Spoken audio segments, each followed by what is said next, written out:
Вы При чем сейчас тут организаторов подводите. Порошенко выйдет, так же приезжает. Вы сейчас организаторов подводите. Там без разницы, проводите мирный митинг. Хоть одного плохого слова было на этом? Потому что я же подошла, сказала. Давайте в теме разберемся. Марш.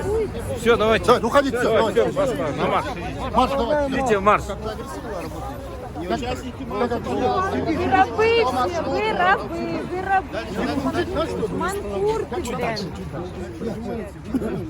Что тебе надо? Я не понимаю. Ты организатор, что ли? Ну что давай уходи туда? Организатор ты? Давай туда ходи нормально. Давай, давай.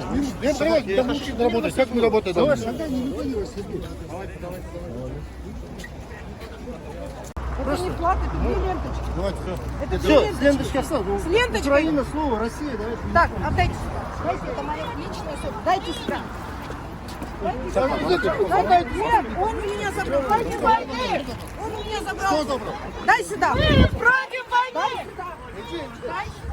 Дай сюда. Отдай. Вы что шатаете? Дайте сюда. Дайте Что сюда. случилось?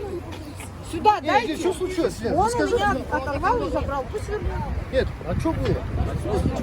Не, я же вас попросил, вы сами убрали, правильно? Нет, это он убрал. Я видел, что вы убрали. Нет, не я.